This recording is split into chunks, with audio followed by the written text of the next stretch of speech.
बच्चे good evening. Good evening. अभी हाँ, good evening Dishant, good evening. Good evening.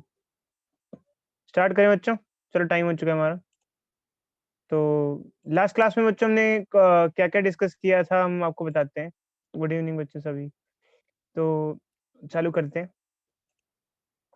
Last class में बच्चों हमने डिस्कस किया था कि हाइड्रोजन एटम की हम बात करें, तो हाइड्रोजन एटम की किसी भी शेल में जो एनर्जी होती है इलेक्ट्रॉन की, वो -13.6 electron volt by n square होती है।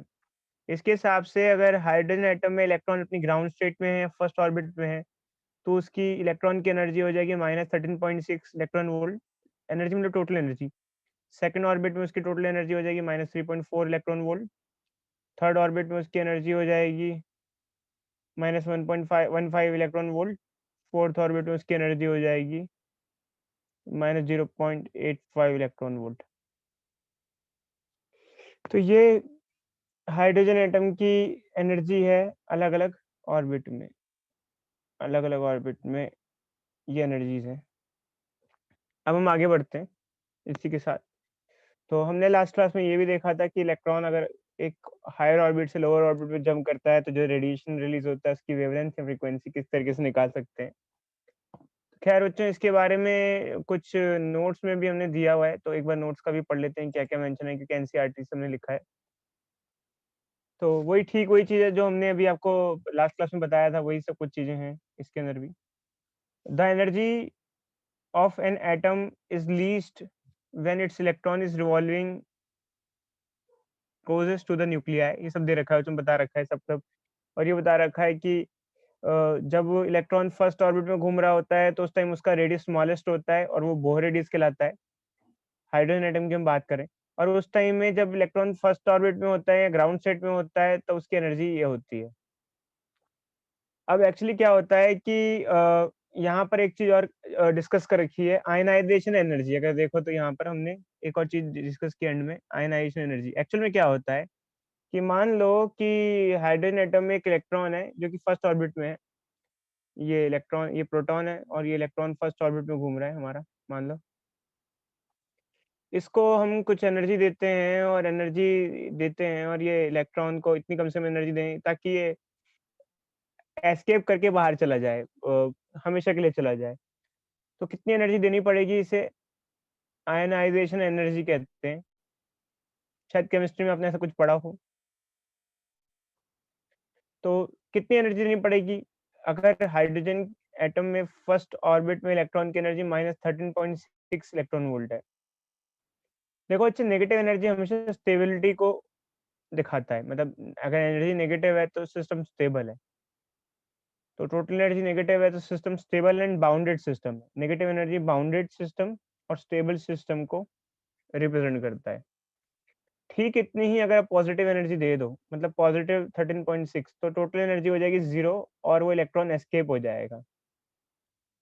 और जितनी इलेक्ट्रॉन की टोटल नेगेटिव एनर्जी होती है, उतनी ही आप उसको पॉजिटिव दे दो, तो उस एनर्जी को हम आयनाइजेशन एनर्जी कहते हैं।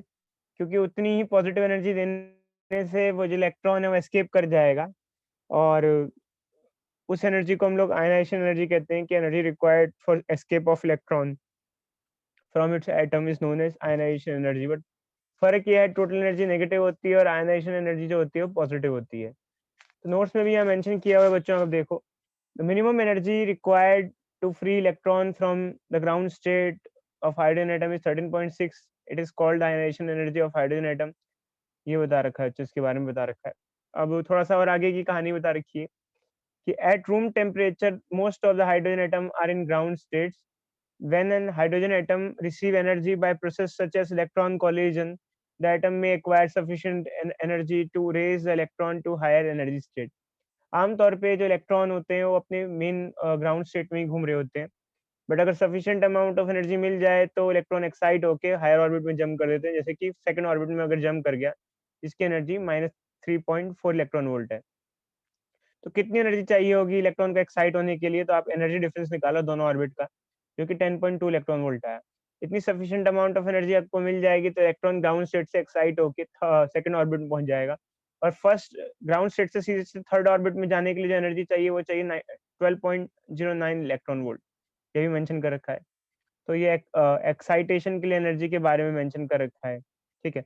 बट अगर देखा जाए कि अगर इलेक्ट्रॉन वापस आता है, आगे ये डिस्कस कर रखा है कि अगर इन्हीं एक्साइटेड स्टेट से इलेक्ट्रॉन वापस भी आएगा, एक टाइम ठंडा भी होगा वो, तो उस टाइम जब वो फॉल बैक करेगा तो उस टाइम वो रेडिएशन एमिट करेगा, फोटॉन एमिट करेगा, ठीक है। और इसके बारे में इन्होंने यहाँ डिस्कस कर रखा है।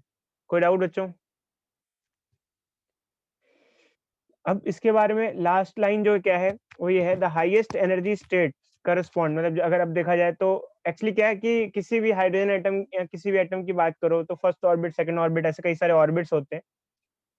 कितने ऑर्बिट किसी एटम में हो सकते हैं इसकी संख्या आज तक हमें क्लियरिफाई नहीं है कि कितने ऑर्बिट हो सकते हैं। आपने एक फॉर्मूला पढ़ा होगा 2n² का अपनी 9th क्लास में, कि हर ऑर्बिट में कितने इलेक्ट्रॉन्स आ सकते हैं। बट एक्चुअली इलेक्ट्रॉन्स कितने ऑर्बिट कितने हो सकते हैं आज तक हमें नहीं पता है फिजिक्स में, कि कितने पॉसिबल ऑर्बिट हो सकते हैं, कि चांसेस और हैं। तो हम मान लो इनफाइनाइट ऑर्बिट्स हैं, हो सकते हैं, लेटेस्ट हमें नहीं पता। तो अगर देखा जाए सबसे ज्यादा हाईएस्ट एनर्जी किसकी होगी, जब इनफाइनाइट वाला ऑर्बिट होगा तो उसकी एनर्जी 0 इलेक्ट्रॉन वोल्ट होगी। मतलब इनफाइनाइट क्या, वो इलेक्ट्रॉन इनफाइनाइट तक तो एस्केप ही कर जाएगा। तो ये थोड़ा सा इसके बारे में बता रखा है, जो कि कुछ खास इंपॉर्टेंट नहीं है, मतलब ज्यादा इंपॉर्टेंट नहीं है। इसके बाद बच्चों बोहर की लिमिटेशंस आ जाती हैं। तो हमने सबसे पहले देखा कि थॉमसन मॉडल की कुछ लिमिटेशन थी, फिर हमने देखा रदरफोर्ड मॉडल की कुछ लिमिटेशंस थी। अब हम देखते हैं कि बोहर मॉडल की भी कुछ लिमिटेशंस हैं। एक्चुअली क्या है कि बोहर मॉडल की सबसे बड़ी लिमिटेशन ये है कि बोहर मॉडल हाइड्रोजन एटम से ऊपर की स्टडी नहीं कर सकता है। बोहर मॉडल सिर्फ हाइड्रोजन या hydrogen like species, hydrogen, either hydrogen और हाइड्रोजन लाइक स्पीशीज,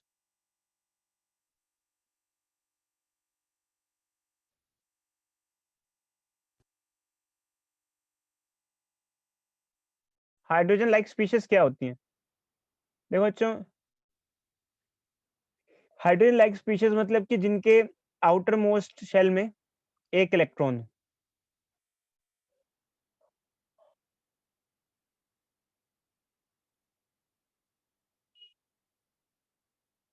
जैसे कि हाइड्रोजन या हीलियम प्लस या लिथियम 2+। हीलियम प्लस के अंदर एक ही इलेक्ट्रॉन होगा आउटर मोस्ट शेल में। तो जो या कोई किसी चीज का कोई आयन हो, जो भी हो, जिसमें एक इलेक्ट्रॉन आउटर मोस्ट शेल में, उन्हें हाइड्रोजन लाइक स्पीशीज बोला जाता है। तो ये जो बोहर मॉडल है ये सिर्फ यहीं तक वैलिड है। क्यों वैलिड है? क्योंकि Bohr model electron electron interaction के बारे में आपको नॉलेज नहीं दे सकता है।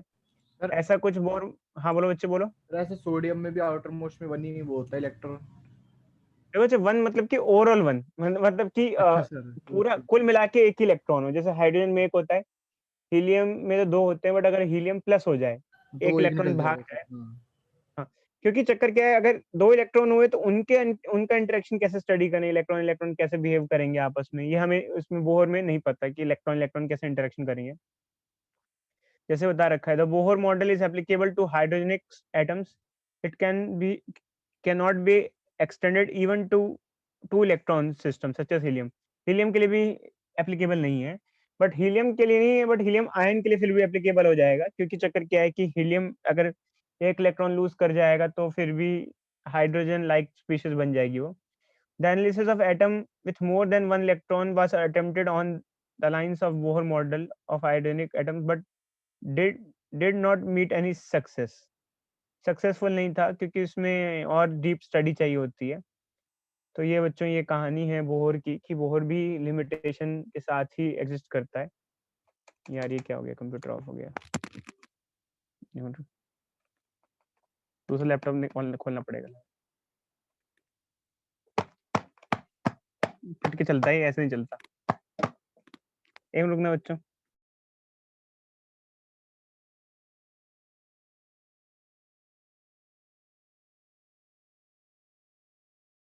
हो गया बच्चों, चल गया चल गया। चलो आगे बढ़े। अच्छा ये बताना बच्चों, अगर मान लो मैं दूसरे लैपटॉप पे इंस्टॉल करता हूँ ज़ूम, तो क्या मेरा मीटिंग आईडी चेंज हो जाएगी? No sir. चलो देखते हैं बच्चे, उस पे करेंगे। देखते हैं, शायद मेरे हो जाए, पर कोई नहीं बच्चों, चलो आगे देखते हैं। नेक्स्ट, दूसरा पॉइंट क्या है बोहर की लिमिटेशंस का? While the Bohr model correctly predicts the frequency of light emitted by hydrogenic species, the model is unable to explain the relative intensity of the frequency in spectrum. अच्छा, कोई बच्चा इस line को पढ़ के बता सकता है कि ये है क्या? ये क्या बोल रहा है? इसके बारे में क्या बोल रहा है कि बोहर की सेकंड लिमिटेशन क्या है? देखो भाई, बोहर की फर्स्ट लिमिटेशन तो ये है कि बोहर सिर्फ हाइड्रोजन या फिर ऐसे एटम के लिए वैलिड है जिसके आउटर मोस्ट शेल में सिर्फ एक ही इलेक्ट्रॉन हो।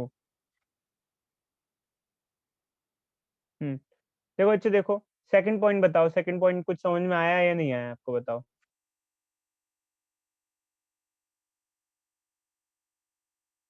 किसी को कोई आइडिया लग रहा है सेकंड पॉइंट पढ़ के? सर जितना इसमें लिख रखा है उससे समझ में आ रहा है कि बोहर मॉडल फ्रीक्वेंसी बताया था जो लाइट इमिट होती है, जो हाइड्रोजन एटम की जब वो एनर्जी वो डाउन होती है उसकी जब आधा होता है तो। लेकिन सर दूसरे आंसर में नहीं आ रहा था मॉडल। देखो अच्छे बताते हैं, एक्चुअली क्या है कि इसका एक आपको एग्जांपल लेके समझाना पड़ेगा। देखो यार, एक्चुअली क्या है कि एक we have a chamber, let us take we have a chamber, एक कंटेनर या चैम्बर है जिसमें वी हैव हाइड्रोजन गैस। हमारे पास हाइड्रोजन गैस है, ठीक है। तो हम बहुत सारे हाइड्रोजन एटम्स हैं और हमने हीट किया सभी को, जैसे ये सभी को मान लो गर्म कर रहे हैं, हीट दे रहे हैं, जो भी कर रहे हैं। तो गर्म करोगे तो क्या होगा कि इलेक्ट्रॉन भागेंगे नीचे से, किसी भी हायर ऑर्बिट में भाग जाएगा, आइदर सेकंड में और थर्ड में, या जिसमें भी चला जाएगा। किसी और ऐसा नहीं होगा, किसी किसी एटम में तो हो सकता है, मतलब बहुत सारे एटम्स हैं, तो किसी किसी एटम में हो सकता है कि ग्राउंड स्टेट से थर्ड में भाग जाए, किसी किसी में ग्राउंड स्टेट से फोर्थ में भाग जाए, किसी किसी ग्राउंड स्टेट में फिफ्थ में भाग जाए, जिसमें भी भाग जाए, ऑल कुछ भी हो सकता है पॉसिबिलिटीज। तो कईयों में मतलब क्या भी हो सकता है, पॉसिबिलिटी ऐसी हो सकती है।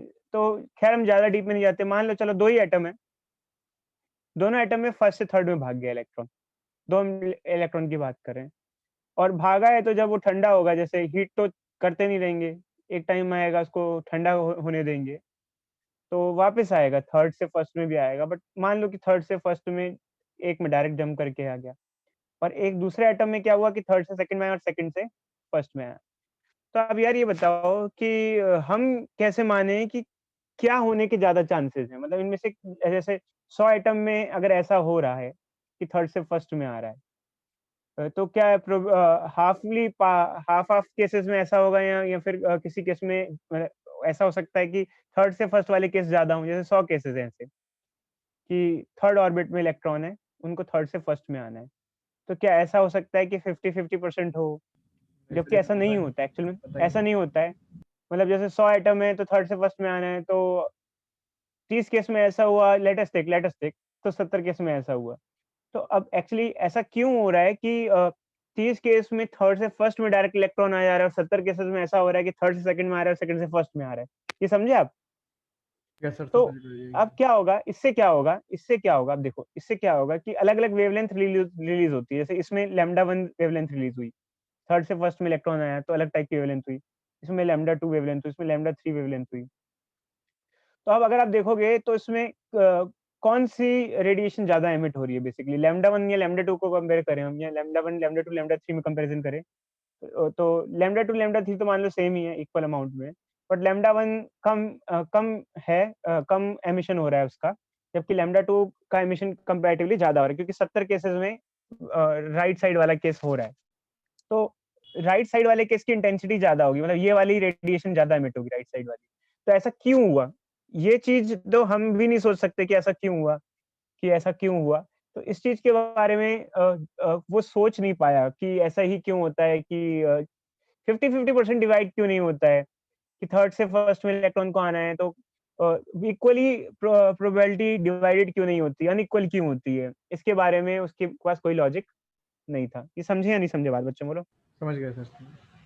हमने एक बहुत बेसिक सा केस लिया, जनरल सा केस लिया, मतलब ये बता रहा है कि अनइक्वल इंटेंसिटीज होती हैं। मतलब कि जैसे थर्ड से फर्स्ट में आ रहा है, तो को इक्वल डिवाइडेड केस नहीं होते, कि ऐसा नहीं होगा कि 50% केसेस में ऐसा होगा कि थर्ड से फर्स्ट में डायरेक्टली आ जाएँगे और 50% केस में थर्ड से सेकंड से फर्स्ट, ऐसा नहीं होता। इक्वली डिवाइडेड नहीं होता है, ये रैंडम सी कह सकते हैं, रैंडम होता है या रैंडम नहीं कह सकते। तो ऐसा होता है कि जो कि उस टाइम उसको नहीं पता था कि ऐसा क्यों होता है? ये किस वजह से ऐसा हो रहा है कि इक्वली डिवाइडेड नहीं है? तो ये कहानी है बच्चे, समझे या नहीं समझे? समझ गया सर, समझ बोलो गया। भाई, इक्वली डिवाइडेड नहीं है ये।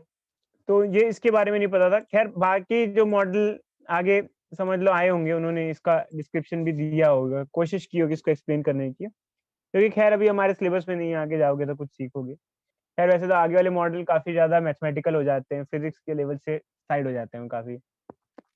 While the Bohr model correctly predicts the frequency of radiation, frequency तो उसने निकाल ली थी फ़ॉर्मूला देके, जो लास्ट क्लास में हमने निकाला था। कैसे निकाली थी?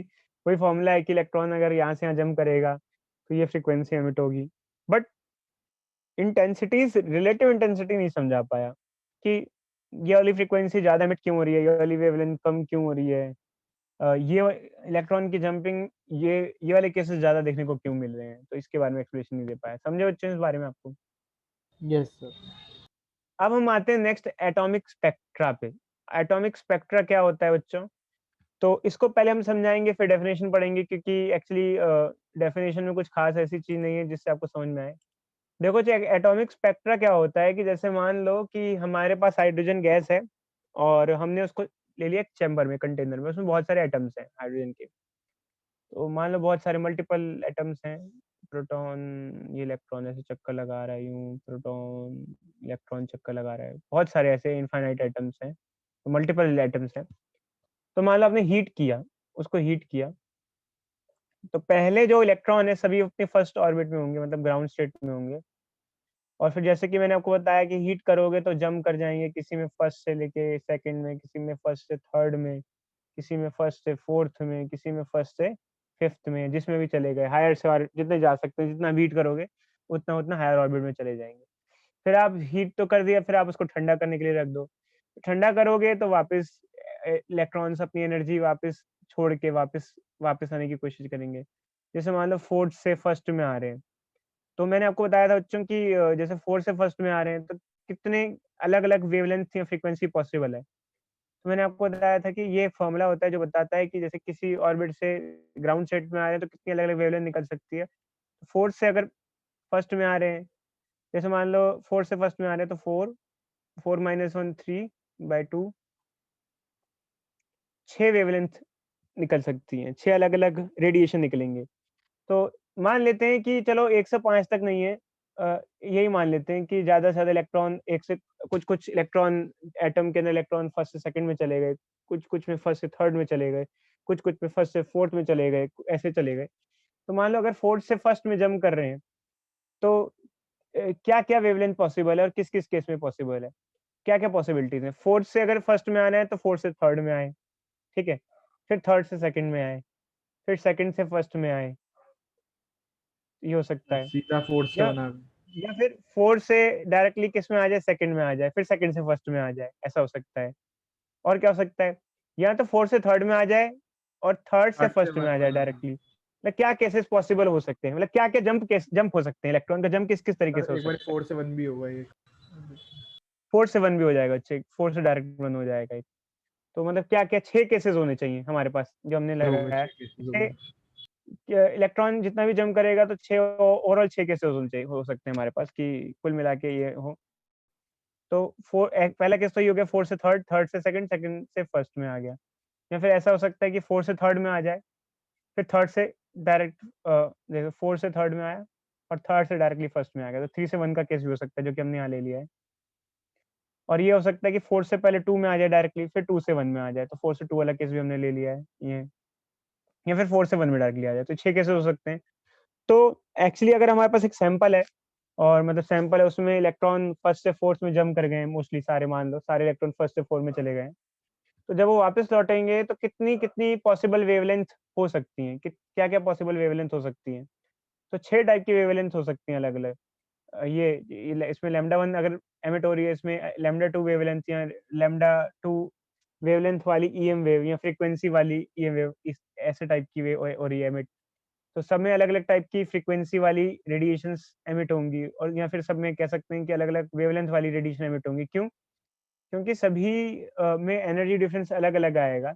अगर 4th से 3rd में इलेक्ट्रॉन जंप कर रहा है, तो 4th से 3rd में जो इलेक्ट्रॉन का एनर्जी डिफरेंस होगा जंप करने में, वो अलग होगा, 3rd से 2nd में अलग होगा। तो हर एक केस में अलग-अलग टाइप की वेवलेंथ एमिट होंगी। इसके अंदर मान लो लैम्ब्डा 4 है, इसमें लैम्ब्डा 5 वेवलेंथ है, इसमें लैम्ब्डा 6 वेवलेंथ है। तो डिफरेंट डिफरेंट टाइप्स की वेवलेंथ एमिट होंगी। तो ये है बच्चे। तो ये एक तरीके से स्पेक्ट्रम हो गया। स्पेक्ट्रम क्या होगा एक्चुअली, क्या है कि कोई बच्चा कहता है कि सर सारी एक के अंदर तो सारी नहीं हो सकती। कोई बच्चा तो बताएगा एक के अंदर सारी क्यों नहीं हो सकती है? जैसे एक एटम है, उसके अंदर सारी तो पॉसिबल ही नहीं है। एक एक एटम तो एक ही पाथ फॉलो करेगा। तो फिर क्या है ये? फिर ये क्या है? ये अलग-अलग एटम की बात करें बच्चे। जैसे मान लो किसी एक में ऐसा हुआ, बहुत सारे सैंपल है, बहुत सारे एटम्स हैं। किसी में 4 से 3rd में आई, 3rd से 2nd में आई, 2nd से 1st में आई। किसी-किसी में 4 से 2nd में आ गई, 2nd से 1st में आती है। 2nd से 1st में हम ले ही सकते हैं। किसी-किसी में 4 से 3rd में आई और 3rd से डायरेक्टली 1st में आ गई। किसी-किसी में 4 से 1st में आ गई। तो ऐसे केसेस अगर आप देखो तो अलग-अलग रेडिएशन हमको इस तरीके से मिल सकते हैं। तो जैसे मान लो ये किसी में हुआ, ये किसी में हुआ, ये किसी और एटम में हुआ, ये किसी एटम में हुआ, बट अगर टोटल सैंपल है, तो आपको 6 टाइप की अलग-अलग डिफरेंट वेवलेंथ देखने को मिलेंगी, उससे रिलीज़ होते हुए। जब अगर आप डिटेक्शन करोगे, इस सैंपल से इस सैंपल से कितने अलग-अलग टाइप की रेडिएशंस निकल रहे हैं, तो 6 अलग टाइप के रेडिएशंस आपको दिखेंगे। समझे या नहीं समझे बच्चों? बोलो इस बात समझ को। गया सर, समझ गया सर। और इसी को स्पेक्ट्रम कहा जाता है। इसी को कहा जाता है स्पेक्ट्रम। जितनी भी पॉसिबल वेवलेंथ या फिर फ्रीक्वेंसीज़ एमिट हो सकती हैं, किसी केस में उसे हम लोग ये बुलाते हैं एटॉमिक स्पेक्ट्रा। देखो पढ़ते हैं बच्चों, what is emission spectra? When an atomic gas or vapor is excited lower pressure, usually by passing an electric current through it. The emitted radiation has spectrum which contains certain specific wavelengths only. A spectrum of this kind is termed as emission-like spectrum and it consists of bright lines on a dark background. Actually क्या है ये, मैंने जो पढ़ा आपको समझ में तो आया नहीं होगा, बट यही है बच्चों, किसी गैस को आप गर्म करते हो, उसके बाद वो जब ठंडी हो तो कितनी अलग-अलग टाइप की पॉसिबल वेवलेंथ वो छोड़ती है, उसको हम स्पेक्ट्रम में काउंट करते हैं कि ये वाली रिलीज़ हो सकती है। समझे या नहीं समझे बच्चों? समझ गया सर। तो ये आती है। ये और जैसे कि कहीं भी जंप करें तो n into n minus 1 by 2 को लगा लोगे, तो उतनी अलग-अलग पॉसिबल वेवलेंथ हो सकती हैं। जैसे मैंने अभी आपको बताया कि आप अगर 4 है तो n माइनस 1 यूज़ करोगे तो 6 आ जाएगा। 6 अलग-अलग पॉसिबल वेवलेंथ हो सकती है। नेक्स्ट पार्ट है spectral series of hydrogen atom. अब देखो जो होता क्या है कि नेक्स्ट टॉपिक हम डिस्कस करते हैं spectral series of hydrogen atom. वैसे तो ख़ैर आप ये सब स्टडी कर चुके होंगे मे बी अ, अपनी यस सर, पढ़ 11th रखा क्लास में, बट फिर भी हम लोगों को ये बताना बहुत ज़रूरी है। देखो अच्छा, जैसे हाइड्रोजन एटम की बात करें तो आम तौर पे जो इलेक्ट्रॉन है वो तो अपनी ग्राउंड स्टेट में ही रहता है, जिसे फर्स्ट ऑर्बिट कहते हैं हम। नोट शेयर कर दें। हुँ। तो बट अगर एक्साइट हो जाए तो सेकंड में भी हो सकता है, थर्ड में भी रह सकता है, फोर्थ में भी रह सकता है, या हायर किसी भी हायर में वो हो सकता है। n equal to 3, n is equal to 4। ठीक है, ठीक है। अब किसी भी हायर ऑर्बिट से अगर इलेक्ट्रॉन डायरेक्टली फर्स्ट में जंप करता है, चाहे 4 से फर्स्ट में आए, चाहे थर्ड से फर्स्ट में आए, चाहे सेकंड से फर्स्ट में आए, तो इसमें जैसे इन तीनों केस में अलग-अलग वेवलेंथ रिलीज़ होंगी। इसमें चाहे 4th से फर्स्ट में आए, 3rd से फर्स्ट में आए, 2nd से फर्स्ट में आए, 5th से फर्स्ट में आए, 6th से फर्स्ट में आए, 7th से फर्स्ट में आए, इन सब वेवलेंथ का जो सेट होगा, वो लाइमन सीरीज़ कहलाएगा। इन सब वेवलेंथ का सेट, आप लोगों ने अपने मैथ्स में सेट पढ़ा होगा, सेट। सेट क्या होता है बच्चे बता सकते हो? What is set? सेट क्या होता है?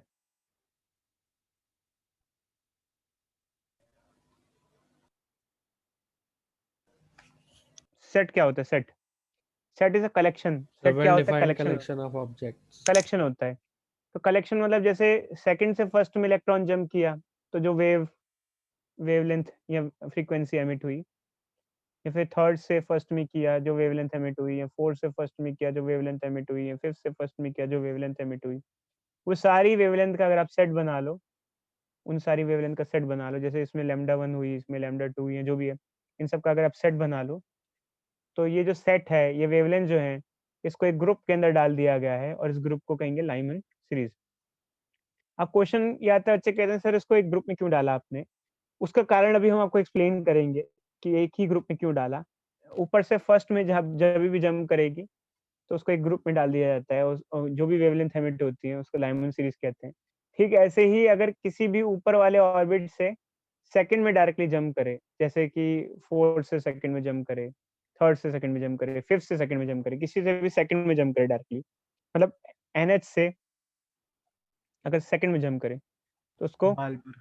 उसमें जो वेवलेंथ एमिट होती है वो बाल्मर सीरीज के अंडर में आती है, उसको बाल्मर सीरीज का नाम दिया गया। अगर किसी भी एनएच से फर्स्ट में जंप करे तो लाइमन, एनएच से सेकंड में करे तो बाल्मर। तो ठीक ऐसे ही बच्चों फिर नाम दे दिए हैं बाकी सीरीज के भी। कहीं से भी सेकंड में जंप करता है तो बाल्मर, कहीं से भी एन से अगर फर्स्ट में जंप करे तो जो भी वेवलेंथ एमिट होगी वो लाइमन सीरीज के अंडर में आएंगी। एन से सेकंड में जंप करे तो जो भी वेवलेंथ एमिट होंगी वो बाल्मर सीरीज में आएंगी। एन से थर्ड में जंप करे तो जो भी वेवलेंथ होंगी वो पार्शियल सीरीज में आएंगी। एन से फोर्थ में जंप करे जो भी वेवलेंथ आएगी वो ब्रैकेट सीरीज में आएंगी। तो इस तरीके से ये हमारा बन जाता है। अब खैर, अब क्वेश्चन हमें कैसे आते हैं, तो देखो एक फॉर्मूला होता है जो कि आप अपनी 11th क्लास में भी पढ़ के आए होगे कि कैसे हम निकालते हैं वेवलेंथ, कैसे निकालते हैं। और अभी हम ये भी बताएंगे कि इनको एक ग्रुप में क्यों डाला गया, ये भी बताएंगे। तो लाइमन सीरीज में क्या है कि अगर आप कहीं से भी, सबसे हम पहले बात करते हैं लाइमन सीरीज। हाइड्रोजन एटम में कहीं से भी इलेक्ट्रॉन अगर फर्स्ट ऑर्बिट में जंप करता है, तो जो वेवलेंथ एमिट होती है वो लाइमन सीरीज के अंदर में जाती है, मतलब ये है।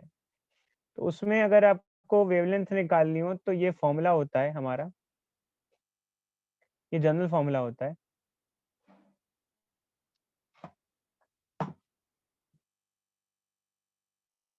ठीक है, देखो अच्छा ये है क्या, यहाँ पर इस फॉर्मूले में देखते हैं। तो इस फॉर्मूले में क्या है कि लैम्डा वो वेवलेंथ है जो एमिट होगी जब इलेक्ट्रॉन हायर ऑर्बिट से लोअर ऑर्बिट में जंप करेगा। आर जो है वो रेडबर्ग कांस्टेंट है। रेडबर्ग कांस्टेंट क्या होता है, उससे आपको कोई लेना देना नहीं है।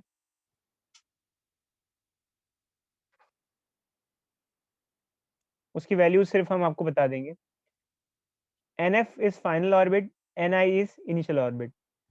जैसे मान लो लाइमन सीरीज है, तो लाइमन सीरीज में अगर इससे देखा जाए तो फॉर्मूला क्या बन जाएगा? अगर लाइमन फाइनल सीरीज वन हो जाएगा। 1/λ आर, फाइनल 1 हो जाएगा, और इनिशियली एन कहीं से भी कूद जाए, तो ये हमारा फॉर्मूला आ जाएगा in case of Lyman series.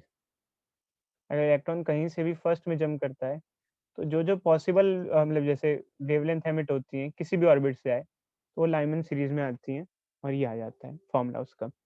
तो जैसे चाहे सेकंड से फर्स्ट में जंप करे, चाहे थर्ड से करे, चाहे फोर्थ से करे, चाहे फिफ्थ से करे।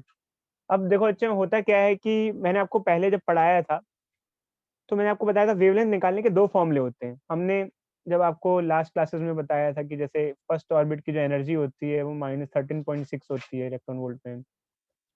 सेकंड ऑर्बिट की जो एनर्जी होती है वो -3.4 इलेक्ट्रॉन वोल्ट होती है। थर्ड ऑर्बिट की जो एनर्जी होती है वो होती है -1.51 इलेक्ट्रॉन वोल्ट होती है। तो जैसे अगर हमसे कोई पूछे कि इलेक्ट्रॉन जंप कर रहा है सेकंड ऑर्बिट से फर्स्ट ऑर्बिट में, तो क्या वेवलेंथ एमिट होगी? आप उसको 2 तरीके से निकाल सकते हो। एक तो लास्ट क्लास वाला तरीका, delta E is equal to h nu, जो एनर्जी डिफरेंस होता है एच न्यू के बराबर होता है, फिर एच सी बाय लैम्डा के बराबर होता है, हमने आपको बताया था। फिर हमने आपको ये भी बताया था कि इसके अंदर काम नहीं चलता है, क्योंकि जो एनर्जी डिफरेंस है वो इलेक्ट्रॉन वोल्ट में दे रखा होगा, और हमारा E V h c by lambda अगर आप लगाओगे तो इलेक्ट्रॉन वोल्ट में आएगा, तो हम ई ले लेते हैं यहाँ पर। और इसकी वैल्यू हमने आपको बता दी थी आपको लास्ट क्लास में, 12.375 इंटू 10 की पावर -7 वैल्यू होती है इसकी। तो अगर कौन सी वेवलेंथ निकालनी है तो लैम्डा इसको ऊपर नीचे ले आओ, तो लैम्डा क्या आ जाएगा 12.375 इंटू 10 की पावर -7 और एनर्जी डिफरेंस नीचे आ जाएगा। एनर्जी डिफरेंस इसका कितना है, जैसे अगर निकालोगे तो 13.6 और 3.4 का एनर्जी डिफरेंस आ जाएगा 10.2। तो यहाँ पर आप बच्चों इस केस में 10.2 यहाँ पुट कर सकते हो, जो वेवलेंथ एमिट होगी इस केस में आप इस फॉर्मूले से निकाल सकते हो। एक तो ये फॉर्मूला है कि अगर सेकंड से फर्स्ट में जंप कर रहा है। अब एक ऊपर वाला फॉर्मूला भी आ गया, ये वाला फॉर्मूला, 1/लैम्डा is equal to R 1/1 square minus 1/n square. दोनों से रिजल्ट सेम ही आएगा, कोई फर्क नहीं है, और दोनों एक्चुअली मिलते जुलते ही फॉर्मूले हैं। जो आपको ठीक लगे वो लगा लेना। बस यहाँ पर रेडबर्ग कांस्टेंट की वैल्यू पुट करिए कि सेकंड से जंप कर रहा है तो n2 है, तो यहाँ 2 का स्क्वायर ले लोगे और सिंप्लीफाई कर लोगे, तो इससे ये आ जाएगा। खैर रेडबर्ग कांस्टेंट की वैल्यू जो होती है वो होती है 1.097 इंटू 10 की पावर -7 ही होती है, 7 होती है, सर -7 होती है सर, मीटर -7। 10 की पावर -7 होती है शायद, एक मिनट देख लेते हैं बच्चे, मिस्टेक ना हो जाए। कोविड के बाद दिमाग स्लो हो जाता है। 10 की नीचे पावर थे शायद। 7, 10 की पावर हाँ 7 होती है, 10 की पावर 7। 7 ये आ जाएगा विद सूटेबल यूनिट्स। तो ये है। तो अगर किसी भी केस में इलेक्ट्रॉन किसी भी ऑर्बिट से किसी भी दूसरे ऑर्बिट में जंप कर रहा है, तो निकालने के अब हमारे पास 2 तरीके हैं। एक तो delta E is equal to h nu hc by lambda, और एक ये तरीका है। तो लाइमन सीरीज में क्या होता है, कोई भी इलेक्ट्रॉन किसी भी ऑर्बिट से फर्स्ट में जंप करे तो जो वेवलेंथ एमिट होती है उनका सेट लाइमन सीरीज कहलाता है। अब बाल्मर सीरीज में क्या होता है, सेकंड आता है बाल्मर सीरीज। ये सब चीजें शायद आपने अपनी 11th क्लास में भी पढ़ी हैं, बट इसमें थोड़ा न्यूमेरिकल वगैरह और भी करेंगे।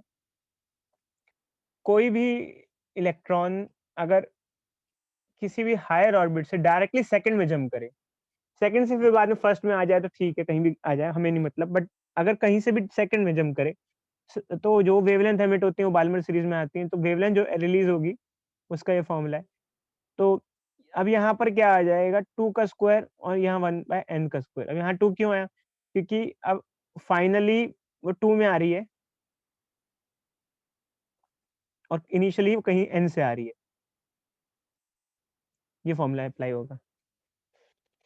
ऐसे ही बच्चों लाइमन का फॉर्मूला हो गया, बाल्मर का हो गया, फिर बाकी जितनी भी और भी वेवलेंथ हैं उनके भी फॉर्मूले हो जाते हैं।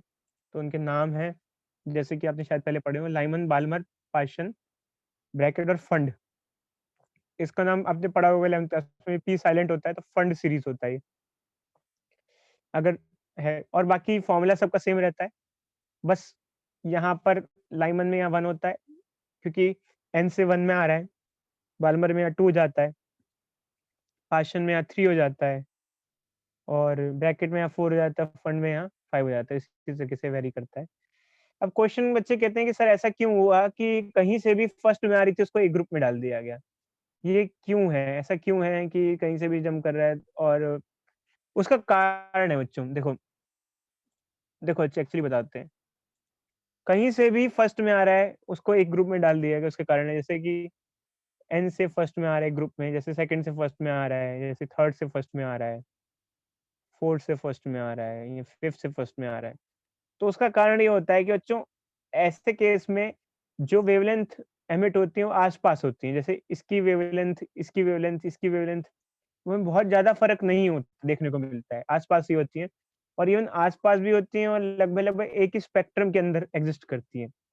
जैसे मान लो कि किसी एक केस में अगर हम कंसीडर करें, लाइमन सीरीज़ की बात करें कि कहीं से भी फर्स्ट में आता है, तो वेवलेंथ इस रेंज में एग्ज़िस्ट करती हैं, मिनिमम और मैक्सिमम, और वो सारी की सारी अल्ट्रावायलेट में लाई करती हैं स्पेक्ट्रम, मतलब जबकि अगर कहीं से भी सेकंड में आ रहा है, जो कि बाल्मर सीरीज़ होता है, उसमें ये रेंज होती है और उनकी आपस की वेवलेंथ आस-पास होती है, जो कि विज़िबल रेंज में आती है।